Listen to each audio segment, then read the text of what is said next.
Welcome to the Radiate Wellness Podcast. I'm your host, Christy Clemens Hoffman. Each week we will discuss tools, tips, and ways to radiate your best life ever, interviewing practitioners, authors, and luminaries to help you on your path. Wellness, joy, peace, abundance. What do you want to radiate?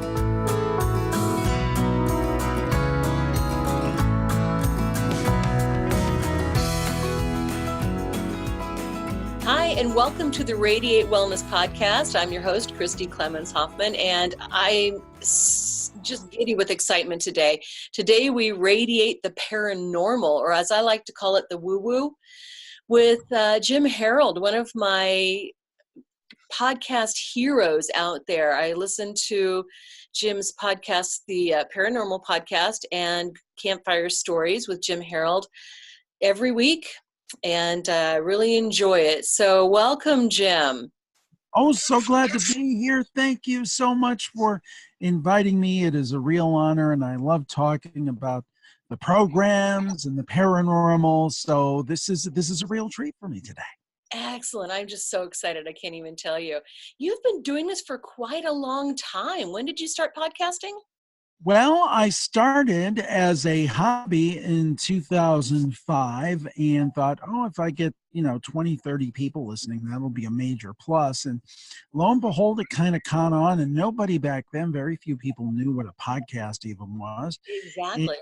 And I kind of would release a show and stop and release a show.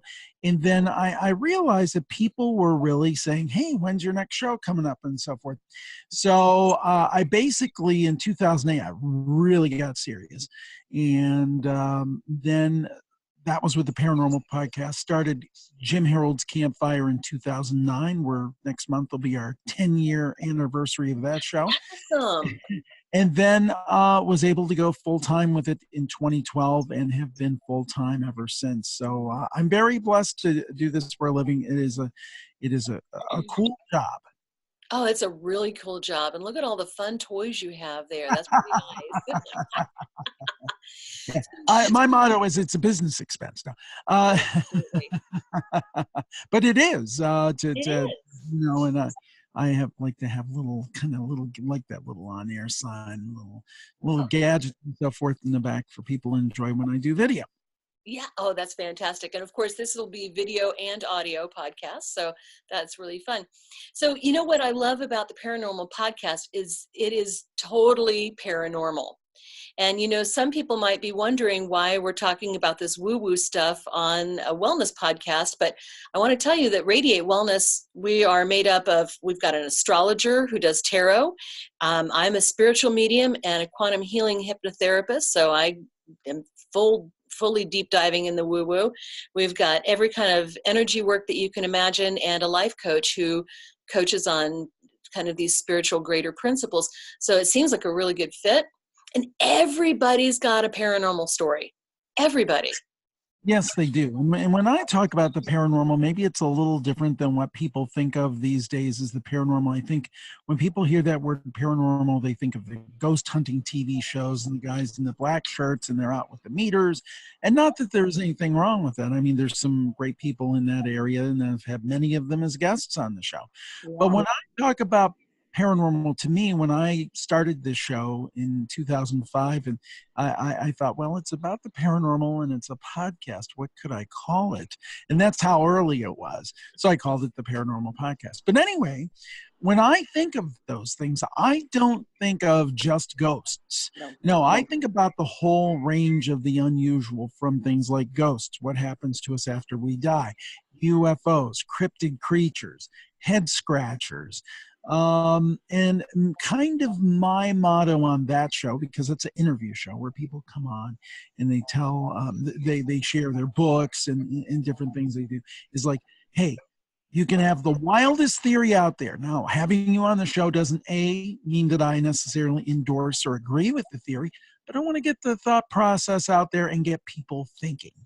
And then my other show, and to your point about paranormal stories, Jim Harold's Campfire, it's Yeah. literally that it is an electronic campfire with regular folks. You don't have to have a book out. You just have to be someone with an experience. People call in and say, Jim, and a lot of times they say this, is Jim, nothing weird ever happens to me, but there was this one time. You know, everybody one time. And that seems to be the show that people really, really gravitate towards. Oh, that's a fun show. I mean, and you hear everything from I was visited by my grandma who died to, yeah, I was in this place that was haunted to there was a strange creature to it's like everything under the sun. And there's Yeah. so many stories, Yeah. you know. And Mhm. then the thing is, I've done well over 300 episodes of that show, and every show has several stories. And the minute that I think I've heard it all, somebody will come across with something else, and it's like, oh, but I never heard that. So it's always fascinating to see what people have. Oh, isn't that interesting? Yeah. Do you have any favorite stories that you remember over the years? Well, one that resonates with me when somebody asks my favorite campfire story, and this one is really, literally almost could be pulled from the Twilight Zone. And this storyteller, though, was very sincere. She was up in Wisconsin, and she went with a male friend of hers to go see a band, and they closed the place out. And it was in a rural area about an hour away from where they both lived. And anyway, they were headed home, and it was past 2 o'clock in the morning. And my guest, Ti, is her name. She told her friend, I need to answer the call of nature. And he said, well, we have the woods. That's about it right now. And she said, no, just drive fast. And they came upon this bar, a roadhouse, if you will. And it was lit up. And it's like, well, it's after closing time. That doesn't make a lot of sense. But they said, let's not look a gift horse in the mouth. They went in. People acted kind of strange. And there was this mural, Old West mural on the wall with a bartender and different people, some men and women depicted in this old-fashioned saloon scene like you used to see in the old Westerns. And the funny thing was is that the people in the mural were actually there in the bar. Now that's kind of weird, but they thought, oh, well, maybe this artist did this as a homage to the people here. Maybe they're regulars, that kind of thing. So anyway, she goes to the restroom, comes back, they order a drink, and just a whole sequence of weird things come about. And I won't bore people with every little thing that happened, but here is kind of the kicker to it. Well, one thing is that there was a vinyl jukebox, okay, with Chubby Checker's Let's Twist Again on. That's an important part of the story. So that was playing, and somebody actually asked Ti to dance, and she declined. But anyway, so they're looking at this mural, and there's swinging doors. Like the guy would come in, the gunslinger would come in, and say, I want to see Bad Bart, something like that. But anyway, so they noticed, and they hadn't noticed it before, like cloudy little misty figures, two figures in the thing, but they couldn't quite make it out. And they looked back a little bit later, they were a little bit more developed and a little more developed. And then they got really developed, almost like an old Polaroid picture. And Ti, she was a little shorter, and her friend Bob was a little taller. And they noticed that the figures were a little shorter and a little taller. It developed a little more. And there was a man and a woman. And then she noticed that the woman had on cowboy boots, curly hair, and was holding a cane. Ti had cowboy boots, curly hair, and cane. And they say, let's get out of here. So they left. And the weird thing was, when they came in, the place was rocking. It was lit up like a Christmas tree. Their cars, neon signs. They walk out. And as they walk out, these strange people are like beckoning them back. This is Ti's story. They close the door. Everything goes dead silent.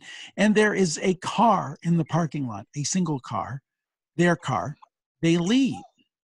Okay. Still not done. Still the wildest thing is to come. Crazy so far. So the next, in a day or two, Ti is way more brave than I am. So she says, I am going to go and see what's up with this. And she took a friend, and Bob was like, he didn't go back. I wouldn't have done that. And she comes in, and she talks to a woman who's a bartender.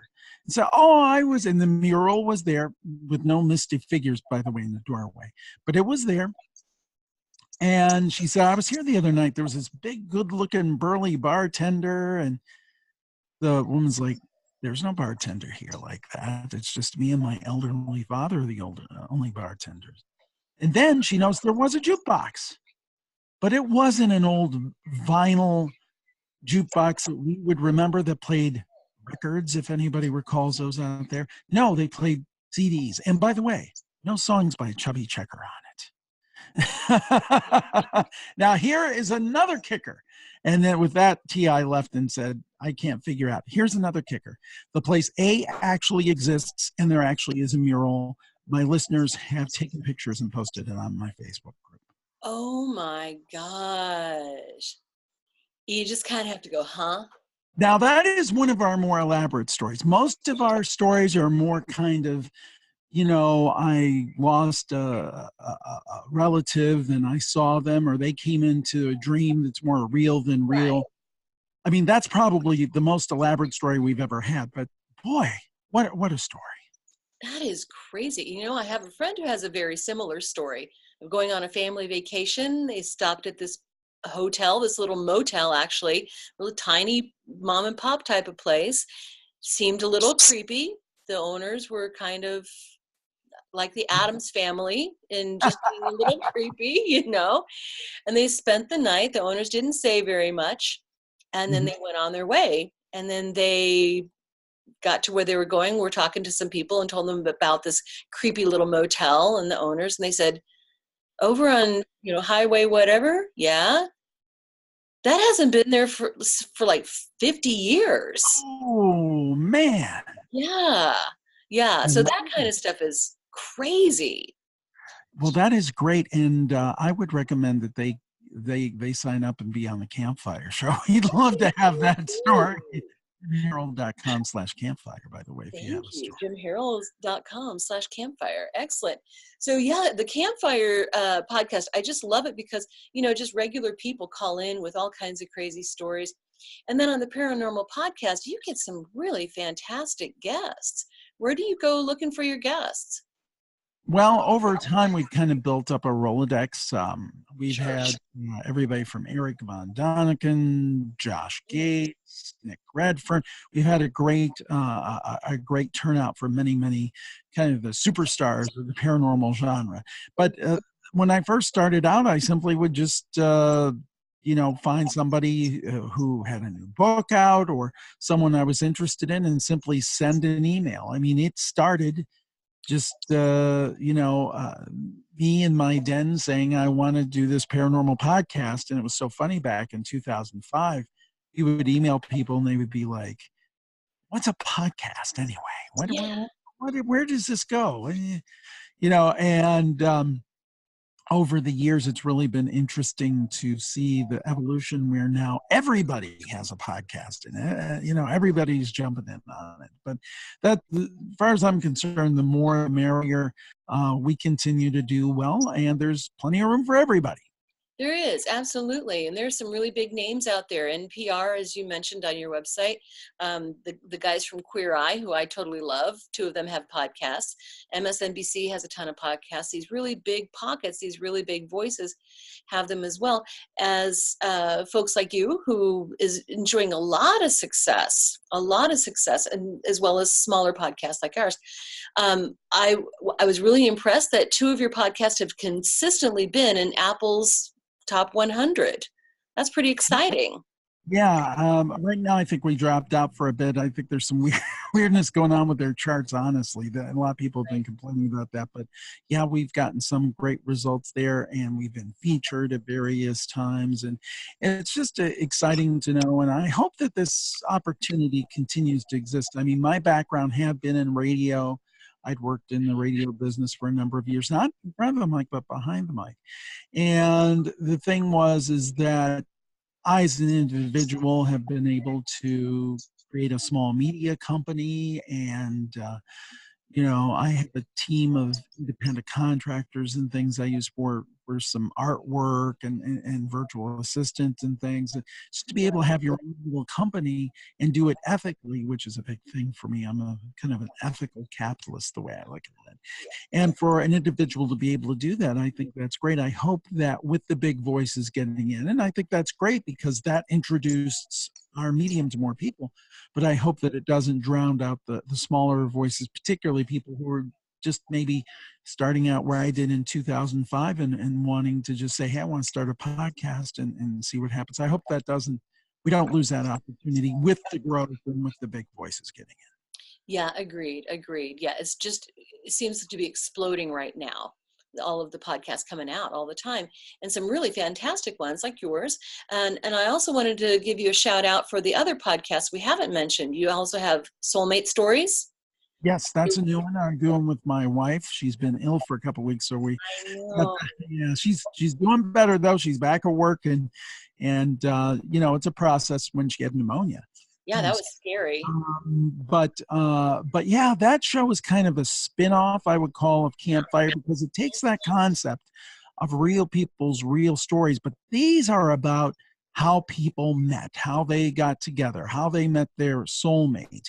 And the cool thing about that, so many people we've talked to on the show so far, and it's a young show, it just started in January, Right. but we see these themes of like almost fate intervening to bring people together. Yeah. Maybe people who knew each other and came back because the timing wasn't right, but things worked out, quote, for a reason. And I think that does happen. That happened with my wife and I. So it's just interesting.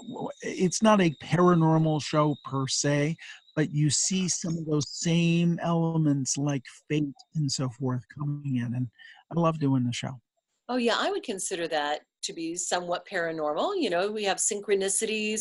There's seems Yes. to be a divine hand coming in. Yes. Our guides and our angels are telling, hey, why don't you go out tonight? No, I don't feel like going out. No, really, go out tonight. So some of these things intervene. So kind of paranormal. And then you also have true crimes, which I've Yeah. not listened to yet, I'm afraid. Yeah, that one, that's not necessarily for the faint of heart. But the funny thing is that everybody say, "Oh, you started a true crime show because that's the craze." Well, actually, this show started in 2011 and was before Oh my before Serial and all those. But it's not quite as popular as my other shows. But if I do say so myself, it's a really good show. It's not one of the storytelling shows, and that's why I don't think it's in that echelon, because that's really, I think that's kind of the vogue, these storytelling shows, which are great. And I listen to many of them. This is more interviews with authors and experts who have done books and documentaries. We've had multiple Pulitzer Prize winners on the show. So we basically, an author writes a book about a true crime, and we talk to the author about that. And it's a little more cerebral, and it's one of those things where I don't think that it is the flavor of the month, but it's a good show, and it's called Jim Harold's Crime Scene. I think we're up to 150 episodes or something like, but quite a few. Oh, Quite a that's few episodes on that one. And it's, again, as are all my free podcasts are available on Apple Podcasts, Spotify, wherever you listen to your podcasts. exactly whatever device, etc. Yeah, it's so much easier now. Back in the day, you had to have an iPod and you hooked it to your computer and it had to sync up. Now it's just I've got my phone, boom, boom, boom. And the beauty is these days, and I'm sure you're very similar, my shows are on almost every platform: Spotify, Apple Podcast, Pandora, TuneIn, iHeartRadio, and there's several others there. So basically, wherever you listen to your audio, you can listen to my podcasts. Oh, that's awesome, because it just makes it so portable and so easy. Yep. And everybody's got their favorite interface, the favorite way it's set up, etc. Yeah, that's that's super. So far, we're on iTunes, Google Play, Spotify, and Libsyn, well, and YouTube as well. So we're growing. Yeah. But now I want to talk to you about the paranormal. Have you always been interested in the woo-woo stuff? I have always been interested in the woo-woo stuff. It goes back to me. I was a little kid in the 70s, very young, very young. And I love the show In Search Of. In fact, I look over here, I see the box set, the DVD box set. That's the show if people don't remember it or it was before their time. Leonard Nimoy, and he would every week investigate a different mystery. And most of them, there was some true crime and things, but most of them were kind of paranormal. Right. And for me, that kind of lit a fire, and I was always interested in it. And in 2005, when I said to myself, well, I want to start a podcast because I want to get back behind the mic. I want to start creating some content just as a hobby, mind you. I had no thought or idea that this was going to be a job and a career. But I said, well, politics, what am I going to add to politics? Sports, what am I going to add? Music, you can't play music on podcasts. What's something that interests me and I would do just for the sake of investigating that? And it was the paranormal. And the funny thing is, Christy, is that when I started, I thought, this is going to be great. I've always wanted the answers to these questions. I've always, when I went to a library or a bookstore, gravitate right towards that section. But now we can interview these great people at the time, like the late, great Brad Steiger, or with UFOs, Stanton Friedman, all these great erudite people that know so much. And I'll have it all figured out in 6 months. I'll understand the paranormal. And the funny thing is that 15 years later, I have more questions than I did when I started. The more I know, the less I know. It is such a vast realm, and I don't think anybody's ever going to get to the bottom of it. Even these people that we call experts, the Grace that you were talking about, the group that went out to Hellier, Kentucky, all these people in the paranormal, it's like they don't even come to solid conclusions. They're always saying there's more to be discovered. I don't get what's going on, but here's what I know. Right. So there's so much. And that's the big takeaway for me is I don't know what's going on, but I am 100% convinced that something is going on. I don't think there's any doubt. And yeah, does that mean that that every time somebody claims that they've seen a UFO of otherworldly origin that it really is? No. Does that mean that every time somebody says they've seen a ghost that it really was a ghost? No. I think sometimes people can be mistaken or maybe see what they want to see. But it means that sometimes there is something to it because it falls into a few categories for me. You have, first of all, people who are well-meaning. They're just misinterpreting things. You've got people, let's be honest, sometimes, unfortunately, people have mental issues and those kind of things. That does happen. Then you have my least favorite, the hoaxers, people who are actually out there trying to mislead. And I think it does such a disservice to people who are really sincerely interested in all this. And then you have that other category, which are like, hey, there's something here, and I think that category is pretty sizable. And I think for Campfire, I really believe the vast, vast majority of people who call in, they are very sincere and they believe they've experienced something. That's why we kind of make it a very no judgment zone. Right. Because who am I to say? Because sometimes, like, I'll give you an example. We had somebody who called in and said when he was a kid, he saw what he interpreted as a leprechaun. Now, that would seem kind of silly. I saw a leprechaun, ha, ha, ha. But then he said years later, his brother confirmed that he saw it too. Now, maybe it wasn't a leprechaun, but maybe it was some other kind of being that their minds kind of interpreted as a leprechaun. I mean, yeah, it sounds silly on the face of it. Who am I to say what they saw or didn't see? And this is not like I'm bringing a big TV crew to town and they're getting their 15 minutes of fame. There's really, I mean, other than sharing the story, there's really no monetary gain or anything for people being on the show. So I really believe the vast, vast majority of people I talk to on Campfire are 100% sincere. Yeah, I think so too. And often people will say, I've never told anybody this, but I wanted to tell you because I just feel like I need to get it off my chest. And that's quite, to be honest with you, that's quite a compliment, I think.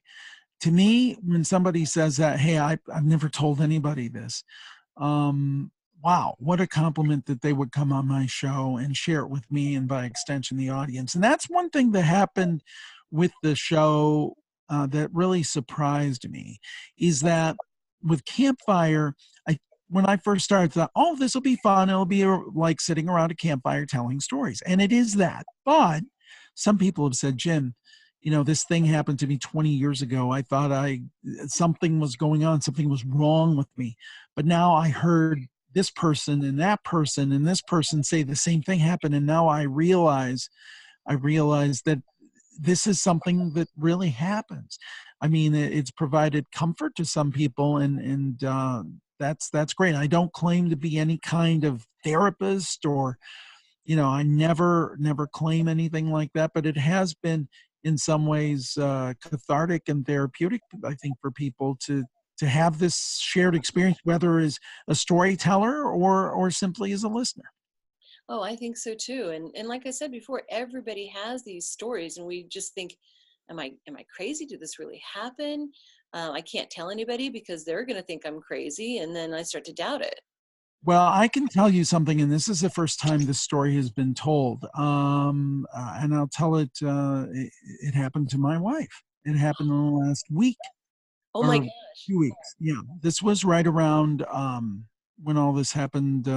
My wife has been ill and had pneumonia. Now she's back at work now and doing much better. But this would have been a week and about a week and a half ago. She was in intensive care. Right. I remember. Yeah. And she was, they never said she was in imminent danger, but I mean, if it had gone further, it could have been. And she said one little night she was awake. She looked up and she saw a man standing outside her hospital room. And she's like, what is this guy doing? Why is he, looks like he's staring at me? So he wasn't dressed as a doctor or an orderly or No, anything? just like a civilian with like a sweatshirt on. And then she looked a little more, and it was her father, and he was smiling. And the thing is, her father passed away almost exactly a year ago. Oh my Now God. she, knowing one of the scary things is that sometimes when you're about ready to pass, you see loved ones. I mean, doctors report this, nurses report this, people say they've seen loved ones. Mm-hmm. And the first thing she thought, she kind of freaked out because she thought, uh-oh, he's here to get me. Oh my God, I'm going to die, right? And I mean, my wife has a master's degree. She's very level-headed.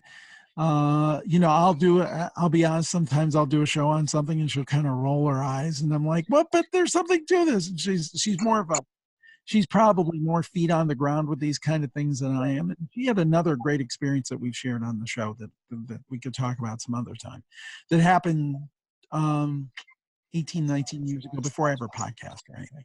But logical people like her have experienced things like this. That happens all the time. All the time. Absolutely. And if we just, what my personal view is, if we just opened up to the possibility of it, we would see it a lot more. Yeah, I agree with that. That makes sense to me. Mm-hmm. That this is going on around us all the time, and just we don't notice it, or it's. I don't know if you've ever heard the story of the native people down in like Central America when Columbus's ships came in. They were not able to see the ships because that was not even in their realm of existence. That they had no frame of reference whatsoever, and so they literally didn't see them until they got to the shore. Well, this goes into one of my thoughts about the supernatural and the paranormal, because I think that there's a certain contingent of people who say, oh, that stuff doesn't exist. You can't measure it on a scale. You can't see it on a microscope. Well, I will use the example of DNA. Now, in 1700, did our scientists and people who studied biology and things, which was very limited at that time, I'm sure, but did they know about DNA? No, they didn't know about DNA, but did it exist? Of course it existed. Of course it exists. And now We know a lot about DNA, and my goodness, the medical implications, the law enforcement implications uh, are just enormous. I think growing every day with the things that are going to be possible medically. And the thing is that just because we can't measure something right now in 2019 doesn't mean it doesn't exist. It just doesn't mean we don't have the tools, we don't have the technique, we don't have the ability to do it at this time. Might it be something that in 500 years people say, oh yeah, that, of course, this is what they were experiencing, and here's how this works. So it might be the science of the 25th century. We're just not advanced enough, because I think there's a certain, when we look at our place in time, there's a chauvinism. Oh, we're the smartest, we're the best, we've got iPhones, we're geniuses. And yeah, we've done a lot of great things. Heck, I mean, we're doing something now. You'll remember 25 years ago, Ted Koppel on Nightline needed a satellite to do, right? And we Right. can do it right now. I mean, that's amazing. And it's because of science, and God bless science. But science doesn't have all the answers at any given point of time. And I think that, there needs to be a little middle ground there where you can, I think both of them can kind of coexist very nicely, the spiritual and the science. I don't think they're diametrically opposed. I think we get into our camps on both sides, by the way, Oh, and we say, absolutely. oh, scientists, oh, they're bad, bad. And then we say, oh, those spiritual people, bad, bad.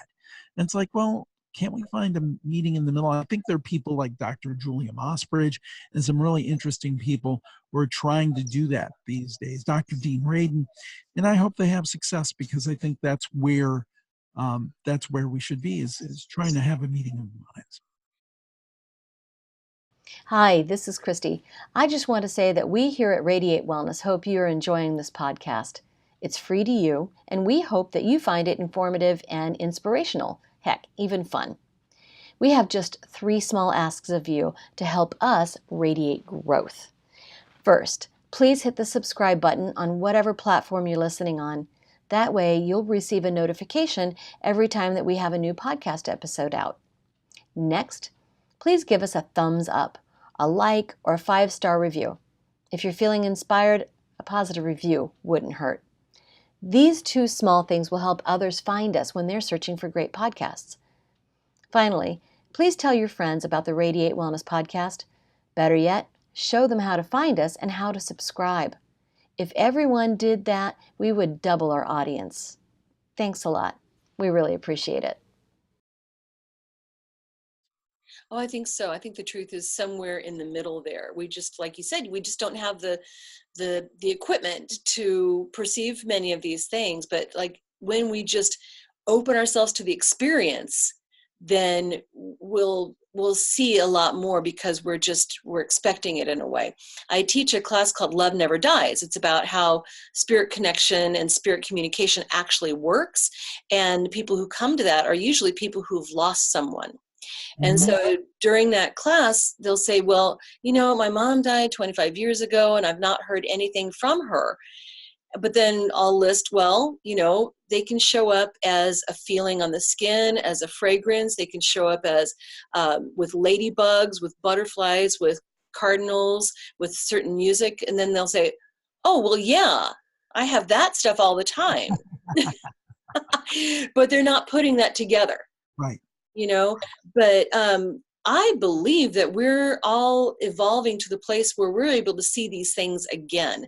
Now I say again because, centuries and centuries ago, I think it was a lot more commonplace. That's where we got the legends of leprechauns, to even have that nomenclature, where we got legends of centaurs and minotaurs and mermaids and all of these things.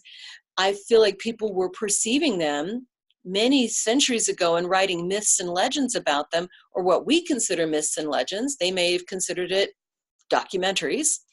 And but now we're coming back to that place where people are more interested, and I believe we're being open to see this stuff again. Even goblins, like in Hellier, Kentucky. But people definitely saw them many years ago. And now we're just kind of open up to the possibilities again, is the way I see it. And that symbolism is important in many cases. There's a story very early on for Campfire that reminded me of what you were saying there. There was this young lady. I'm guessing she was 18, 19 years old, somewhere in there, and her parents owned a car dealership. And in the morning, she worked there during the summer or something, and her job was to check the cars, make sure that nobody had tampered with them in the night and everything was okay. So she was doing that, and she found this little tiger butterfly on the ground, and it was dying. It had been stepped on or something, and she started profusely crying, and she didn't understand why. So she went back to the office. Her mom's trying to console her, and she brings in the butterfly, and the butterfly's going to die. And she's so upset, and she can't figure out why, because she never had any particular affinity to butterflies. It's just hit her in a very unusual way. So then the phone rings, and it's the hospital, and her grandfather has been rushed to the hospital. Now, her grandfather had been ill, but he would have a lot of these medical episodes. He would go in the hospital, he would bounce back. So they didn't think it was any huge deal. But the mom said, I'm going to go now. You can stay here and kind of mind the store. And the mom got there and called her and said, you better get here. So she shut everything, closed everything.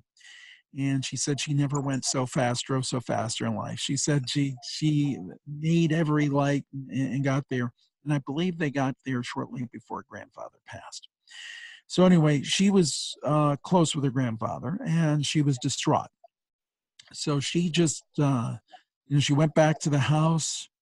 After a period at the hospital, people, the South, I think it was one of the Carolinas, so people were already bringing in food and those kind of things, as they do down there, one of the really nice traditions. And she said she just couldn't take it, so she got in the car and she drove and she drove and she drove and she drove, and she didn't know where she was at. She was driving through this park, and she'd never been there, and she didn't know where she was at. And she said, well, she saw a bench by kind of a pond. And she said, well, I'm going to sit down here and kind of get my thoughts together. So she pulls over, sits down on the bench. All of a sudden, a flock of butterflies come to her. And I'm getting a chill as I'm speaking about this now. And she said they were in my hair, they were in my face. She never saw anything about a huge cluster, and the butterflies were all over her. And she cried, and then she said she felt so much better, and she felt that was her grandfather. Oh, yeah. And that whole story was tied together. And she'll say now that her and her mom, if they're having a bad day or something's going on, even when it's cold, they'll look outside, and what will they see? They'll see a little butterfly go by. We get those kind of stories on the campfire too. Oh, I'm sure. Absolutely. Well, yeah, in this class I'm talking about, our loved ones are they're on the other side. They're pure positive energy, and they can manipulate, push, pull, drag energy around. It's not that our loved one is that butterfly or that flock of butterflies. Right. And what a beautiful story. It's not like it's them, but they can kind of move the energy. They can make it happen. I'll tell you a story that happened to me that's not quite as sweet, but it is in another way. About a year and a half ago, I had an opportunity to go on what was billed as a paranormal cruise with different experts on different areas of paranormal. It was me, Rosemary Ellen Guiley, who was tremendous, Micah Hayes. And this particular day, we had a day at sea. So that day, we were going to spend several hours in a conference room and talk about different paranormal topics and present on them and so forth with attendees. So I'd been in the session, and I can't remember if I was going to speak or I had, but my throat was bothering because I was fighting a little bit of a cold, which is no fun on a cruise, by the way. But anyway, so I said, well, I'm going to go get some coffee. You get something warm maybe to kind of get you through. And the conference room, if you've ever been on a ship like this, they pretty much all have casinos. So the conference room was right by the casino. So you had to travel through the casino, which I'm sure was intentional, to get to the cafe where they had coffee. So I said, I'm going to go get some coffee. So I step out and I see one of the attendees, one of the people that paid to attend the cruise, they're playing in the casino one of these claw games that has money in it. And the claw game has a special significance to me when you see them outside of stores and stuff, because my uncle, who was like a second dad to me, who passed in 2013, he loved those games. He loved them. He would spend $10 to get a little 99-cent toy of them. It was just for the sport of it. I don't know, but he loved it. So, in fact, I think that one doll on top of the radio there, I think that's where he got that. That has special significance for me. But anyway, so what happened is that I saw this guy and I had a very clear thought of my uncle. And this woman comes up next to this guy while he's playing this claw machine for money. And I was thinking, man, my uncle would have loved this. He would have really, he would have really gotten into this. You're going to lose, but he would have loved the sport of it. So anyway, this woman comes up next to this guy playing his claw machine and goes, John, guess what my uncle's name was? Coincidence? I think not. Exactly what I was going to say. Yeah. Exactly what I was going to say. Oh, I love those stories, man. They show up all the time, and it seems like everybody's got a story like that. It's so fun. And we think we're alone. We think our loved one's gone. They're passed on. We're never going to see them again. They're with us. They're with us all the time. They're waiting for us to think of them. Yeah.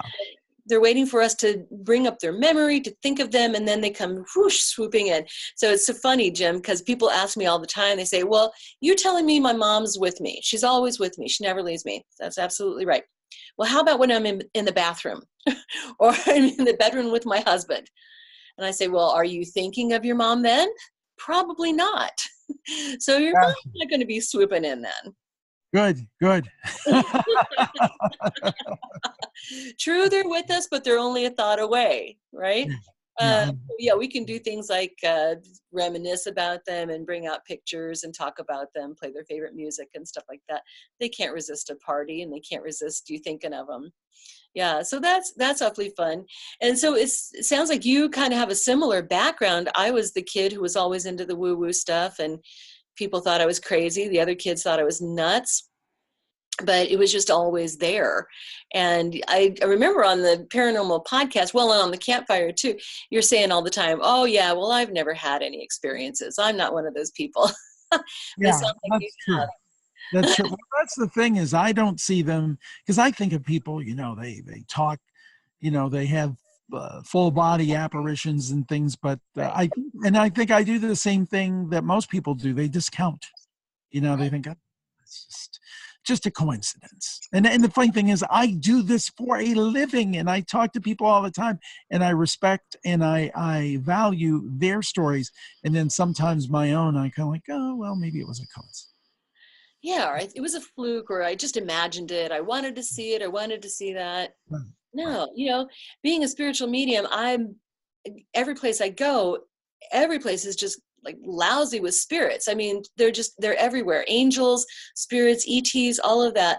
Everywhere I go, there's at least a few that want me to see them. And so, and everybody says, well, I would love to see things like you do. And I just want to say that it's not necessarily all clairvoyance, just because, and it's weird to describe, but seeing is not really seeing, like we would see with our eyes. It's a strange sensation. You kind of see it, a picture in your head, like if you park your car, and I was going to say the Chiefs lot, but you don't follow the Chiefs, but you go to a football, game or a big. The Browns. I think we're gonna now finally. I think we're gonna end up in the playoffs. Are you really? Nice. Yeah. Brings the city together, right? So, but you go park your car in this big parking lot, and you're trying to remember, oh gosh, I got to remember where I parked. And so you take this mental picture of like the signs or the things that are around it. And so that's really how people like me usually see things. It's like you see it in your mind, like that big 4C sign. It's like it's like all inside. Or there's also hearing, clairaudience, there's clairsentience, where it's pretty much everything else, like feeling, sensing, you got a gut feeling, all of this, and claircognizance, where you have the idea pop in your head. But, we all have these things. We all have one of those gifts in some degree. Now, whether we develop it or not, that's, we can choose to turn them off as well. But we all have the ability to see, perceive, hear all of the things, and we might not realize we're doing it. Yeah. It's, I think it's one of those things because people say I've done over 2,000 episodes of podcasts. I mean, I've been doing this for 15 years, and people say, do you get tired of it? And it's like, and like any work that you do, some days you're tired or whatever, but I'm still fascinated. I'm still fascinated by this stuff. We just had a guy on the Paranormal Podcast. Now, this is a wild theory, but the guy graduated with a PhD in anthropology from Ohio State. So not a dummy, okay?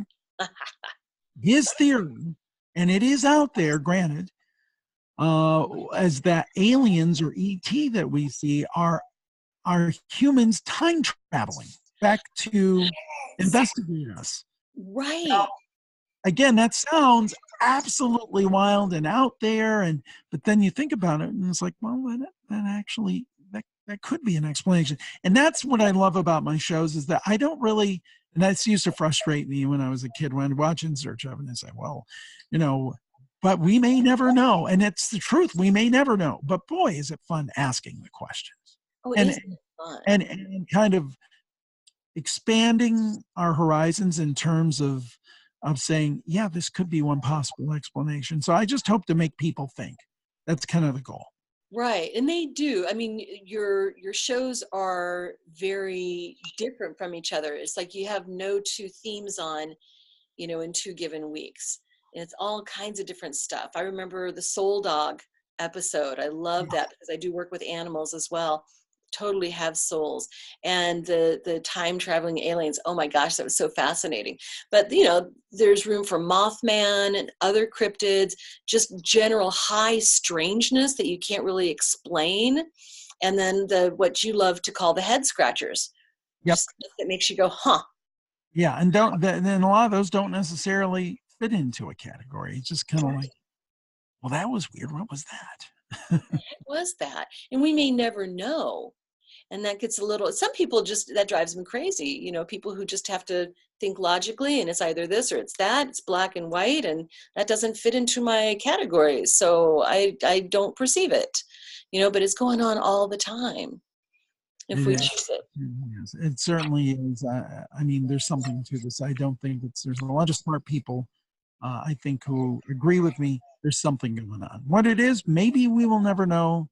But it certainly gives you plenty of show prep and show material. Oh, you'll never run out of material. No. And there's a lot of shows out there. I heard about the Box of Oddities from you, and so I subscribed to that. And Mysterious Universe is another one of my favorites. There's tons of these paranormal type of podcasts. I've listened to 1 or 2 off episodes of different shows, but there are some that really stick out, and yours is definitely right up there at the top with the campfire. If somebody wants to learn about the paranormal, I think yours is a very deep dive into it. You get great. Yeah, paranormal is so fascinating, and maybe just because it's something that we'll never know, maybe that's why it's so So why do you think the paranormal is so fascinating? Well, I think one of the things is that I think most of us sense that there's more than just this coaster, more than just this calculator.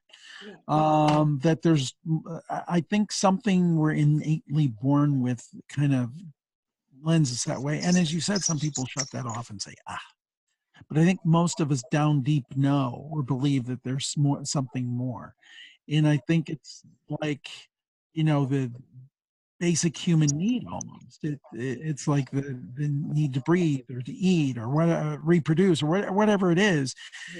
that need is innate with us, and it ties in. And then people, some of the stuff that there's the entertainment factor. There's a certain amount of entertainment to it. It's kind of like why people ride roller coasters. Why do people go to horror movies? Some people are like, I've had people who say, well, the campfire, it's not scary enough. And it's like, I'm just bringing you what people bring me. There are some terrifying campfire stories that are quite frightening. And then there's some that are quite sweet. We don't like gin it up. We don't like, there's not a producer saying, well, can you make this a little bit scarier? It's like, no, it is what it is. And that's what I love about that show. Excuse the phrase, it's no BS, it's their experiences. So I think just that innate born in need that there's something else. And for example, the afterlife.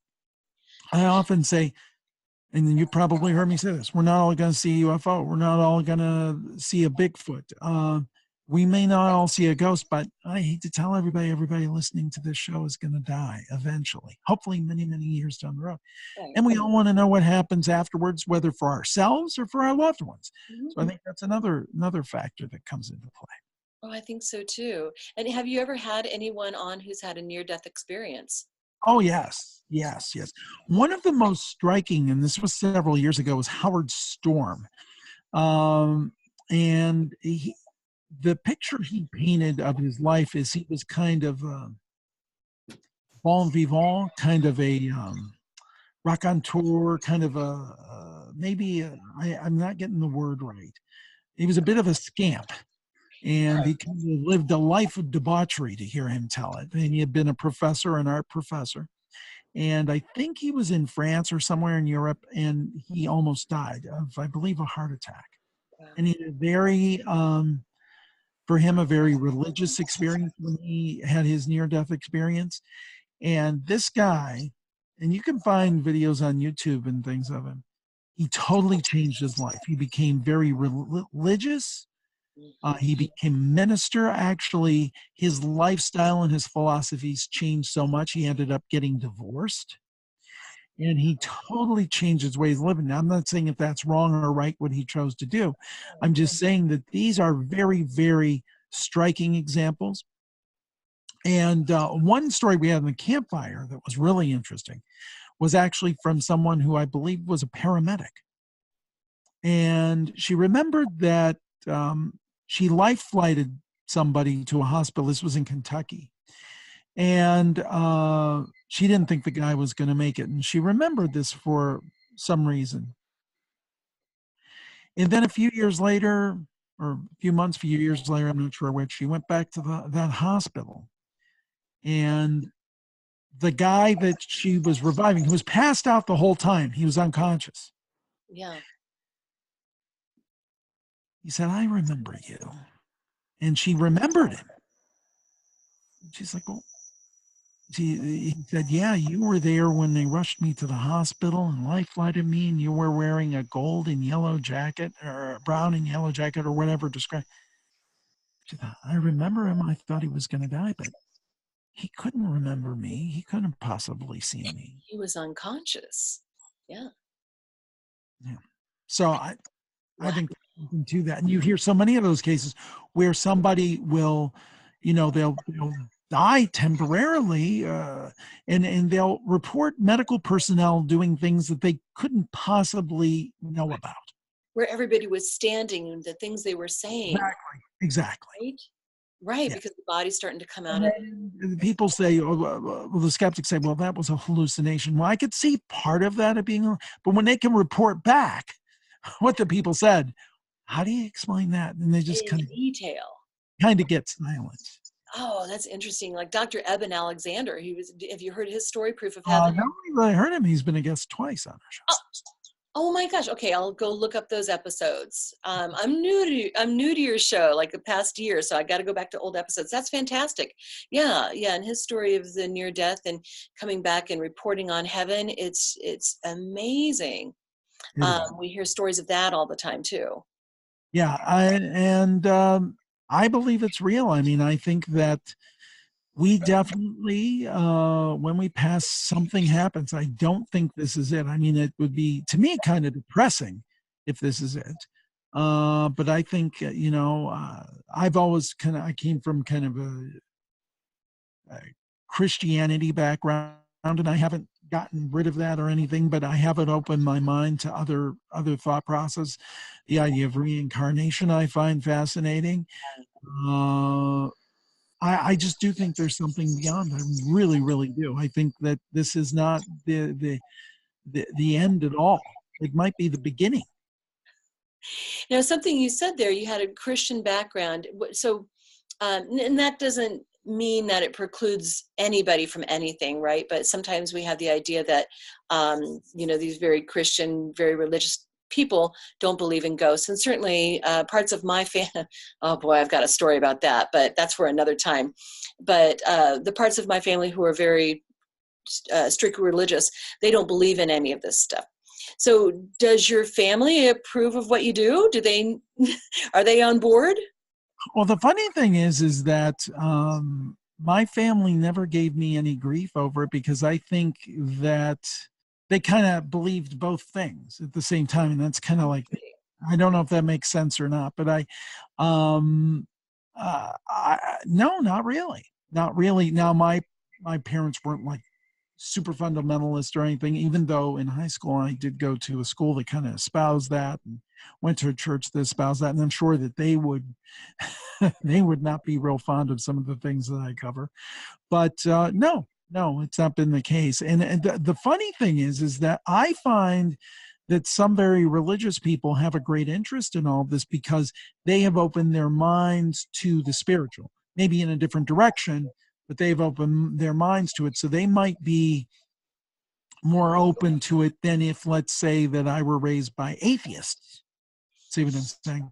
Yeah. So it's interesting, because I remember growing up in hushed tones at church, people would talk about these kind of things, Yeah, that place is haunted, right? Exactly. Yeah, I know that it can be challenging, and so when I'm doing classes or whatever, I start into a topic, and then I have to catch myself and ask, wait, if I mention reincarnation, are we cool with that? Are we okay? And most of the time, if I'm not mistaken, that was part of the Christian religion at one point, and it was written out, I believe. Now, if I'm wrong, correct me, but it was written out at the Council of Nicaea. So some people have said that was part of the Christian religion. I mean, I don't know. Again, I don't think anybody knows 100% of the truth. Mm-hmm. But I guess what I'm saying is, I don't necessarily think they're necessarily mutually exclusive. No, not at all. Not at all. I mean, the Christian church is full of miracles, and what is all this stuff but miracles, right? Yep, And exactly. the Catholic faith has archangels and has many angels, and so why aren't they real? Why is it just for church? Why isn't it for our daily life? Right. Right. I agree. To me, it's very reassuring. I mean, people say, are you freaked out about this? And I'm like, I think that the supernatural and the paranormal is kind of like everyday life. There's really good stuff. There's really not so good stuff, because I do believe there's some darker energies and spirits. I personally think evil is real. Now, some people disagree with me, but that's okay. But I think evil is real. But I think it's a continuum, just like everyday life. And just because it's supernatural doesn't mean that it's always scary, and it's not always sweetness and light. Yeah, absolutely. I do believe scary is in the eye of the beholder. One person thinks is scary might not be for another. Right. And yeah, and I used to buy into the notion that there was really no evil, just positive and negative. I'm starting to see things a little bit differently through the hypnosis work that I do, because sometimes we do get these negative entities and energies trapped within the body that I talk to during hypnosis, and they're not very nice sometimes. And they cause a lot of problems for people. And that seems to be kind of evil. So my views on that are evolving, let's say. Good. I think you have to in this field. I think you have to have an open mind, and not be set in stone. You've got to be able to take in new information, process it, and evolve in your thinking. Oh no, you have to. You have to keep. It's like a shark. It has to keep swimming, or it's going to die. We have to keep growing. So before we sign off, Jim, is there anything we haven't mentioned, or anything that you'd like to give a particular shout out to, or any parting thought you'd like us to have? Well, I would love it if everybody could go to jimharold.com. That's kind of the hub of everything we do. I have a free email newsletter. People can sign up and never spam you or sell your info, but that way you could get weekly updates on all the shows. A couple things we did not mention. Now, first of all, the free podcasts are available on all the major apps, Spotify, Apple Podcasts, Pandora, all of those. So please check those out wherever you listen to your audio. I also have a free app called Jim Harold Spooky Studio. It's on iOS and Android, and you can get all my shows there. And then the other thing we didn't mention, I have a series of 5 campfire books. Yes, bestsellers. Yeah, that are available on Kindle and in paperback, and you can find those at Amazon, or you can go just to jimharoldbooks.com, and all the links are there. But Christy, I've enjoyed this. It's been very intellectually stimulating. I like the way you approach all of this, and really thank you for time to speak with you, your viewers, and your listeners today. Oh, thank you, Jim. I'm just so honored you could find some time to talk to me today. You are a very busy man. What's going on? Thanks again. Thanks again.